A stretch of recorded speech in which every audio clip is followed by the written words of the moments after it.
नमस्कार, मेरा नाम है कनुप्रिया सत्तन और आप देख रहे हैं राष्ट्रीय जनभावना।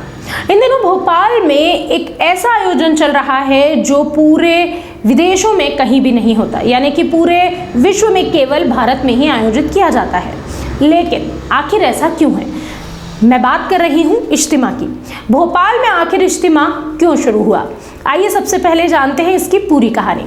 सन 1947 में इज्तिमा की शुरुआत हुई। यही दौर देश की आज़ादी और हिंदुस्तान पाकिस्तान के विभाजन का था।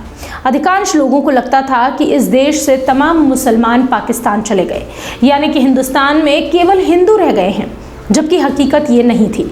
मुस्लिमों की एक बड़ी तादाद ने सरजमीन को छोड़ने से इनकार कर दिया था। ऐसे में देश में वो यहीं रुक गए और विभाजन को नकारने वालों की तादाद दिखाने का जरिया बना आलमी तबलीगी इज्तिमा।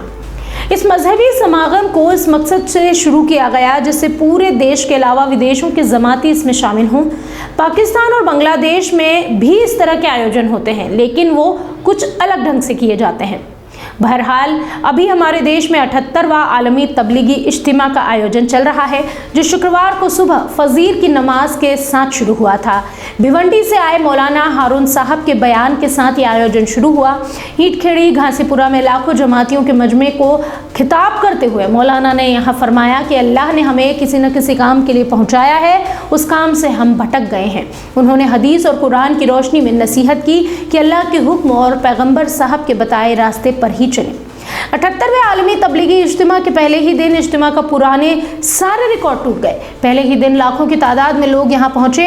हालत ये हो गई कि पंडाल खचाखच भर गया, जबकि इज्तिमा में लोगों के पहुंचने का सिलसिला अभी भी जारी है। नमाज जुमा की अदायगी के लिए शहरवासियों का हुजूम यहाँ टूट पड़ा। नमाज के बाद होने वाले बयान में भी वो हाजिर रहे। शाम का बयान सुनने के बाद ही लोग घरों को लौटे।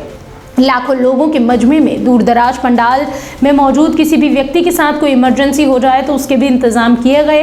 इसके लिए करीब 8 से 10 इलेक्ट्रिक एम्बुलेंस तैयार की गई। इज्तिमा गाह को पूरी तरह कचरा मुक्त, गंदगी और बदबू रहित बनाने की कोशिश लगातार की जा रही थी। सामाजिक संस्था सार्थक ने इसके लिए गंदे पानी का शुद्धिकरण और कचरे के पुनर्चक्रण की भी व्यवस्था की। इस मॉडल को न सिर्फ सराहा गया बल्कि पुरस्कृत भी किया गया। इसे देश के बड़े आयोजनों में अपनाया भी गया है। आपको बता दें कि इज्तिमा के पहले दिन शुक्रवार को सामूहिक निकाह का आयोजन किया गया था, जहां दिल्ली से आए हजरत ने खास दुआ के साथ निकाह मुकम्मल कराए। इस दौरान न बैंड बाजा था, न घोड़ी, न शहनाई, न आतिशबाजी। सादगी के साथ ये आयोजन पूरा हुआ।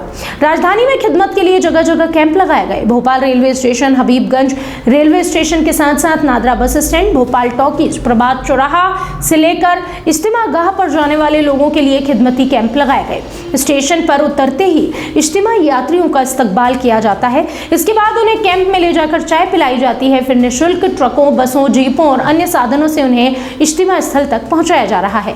प्रशासन के हजारों लोग तो खिदमत में जुटे ही हुए हैं। साथ ही साथ यातायात पुलिस के तकरीबन 4500 जवान और तबलीगी जमात के तकरीबन इतनी ही तादाद में वॉलंटियर्स भी यातायात व्यवस्था को बनाने में दिन रात मेहनत कर रहे हैं। यातायात व्यवस्था का आलम तो यह है कि लाखों लोगों के इज्तिमा पहुंचने के बाद भी जरा सा भी ना तो ट्रैफिक जाम हो रहा है, ना ही किसी सड़क किनारे रहने वालों को परेशानी हो इसका सामना करना पड़ रहा है। वॉलंटियर्स इस बात का खास ध्यान रख रहे हैं। वॉलंटियर्स का ये जज्बा देख पुलिस भी उनसे सीख ले रही है। साथ ही साथ पुलिस इनके साथ मिलकर व्यवस्था को चाक चौबंद बना रही है, यानी कि वॉलंटियर्स और पुलिस एक दूसरे के साथ मिलकर शहर की व्यवस्था को बनाए रख रहे हैं। लाखों लोगों के बावजूद भी किसी तरह की कोई अव्यवस्था नजर नहीं आई। इज्तिमा पहुंचने वाली विदेशी जमातियों के लिए अलग इंतजाम किए गए ताकि इज्तिमा में सुकून के साथ दीन की बातें सुन और समझ सकें। उनके लिए विभिन्न भाषाओं की ट्रांसलेटर इन कैंपों में नियुक्त किए गए, जो बयान को विदेशी मुल्कों की जुबान में ट्रांसलेट करके विदेशियों को समझाते हैं।